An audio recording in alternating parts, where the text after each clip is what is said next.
The Revolutionary Road and being child free. What's striking is that Frank and April aren't rebels at the beginning.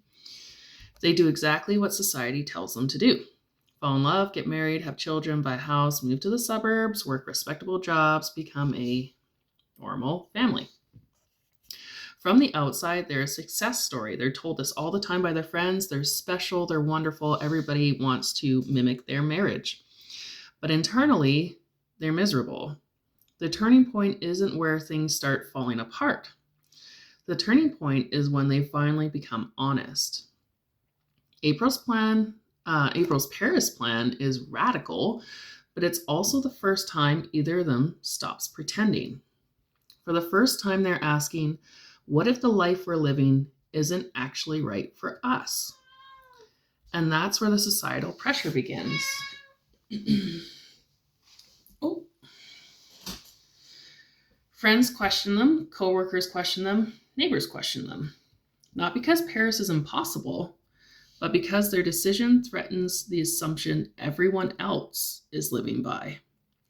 If Frank and April can walk away from the 9 to 5 house kids, then what does that say about everyone who stayed?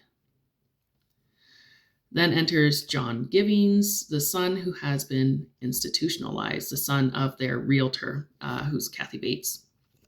He's one of the most important characters in the film because he's the only person who says out loud what everyone else is avoiding.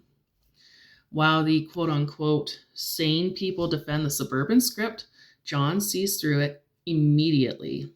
He essentially says, you two are the only people here who seem awake. It's a really brilliant inversion that he says. He points out. The man everyone dismisses as unstable is the one speaking the clearest truth. The supposedly stable people are trapped in denial.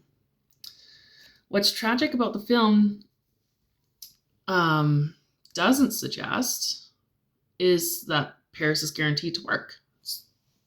Who knows? It could have worked fabulously. It could have fallen flat on its fucking face. Who knows? The deeper point is that Paris represents authenticity. It represents choosing a life based on who they actually were rather than who they were expected to be. And once Frank starts receiving validation from work and social approval again, he begins drifting back towards the script. The dream starts to shrink, the honesty disappears, and the performance returns. One of the saddest interpretations of the film is this: Frank and April's lives don't fall apart because they wanted something different. Their lives fall apart because they lost the courage to pursue what they knew was true. Or you could even say that the tragedy of the Revolutionary Road isn't that they rejected the script, it's that they saw beyond it and then went back. Isn't that horrible? I'm actually in this right now.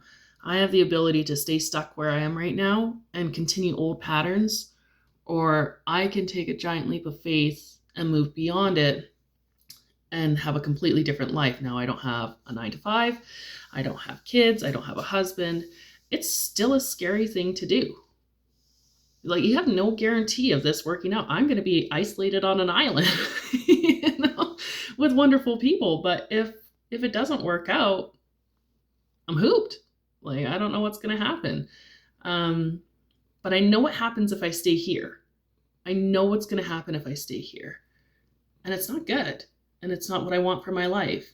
So I'd rather take the risk to go than to stay stuck in this script.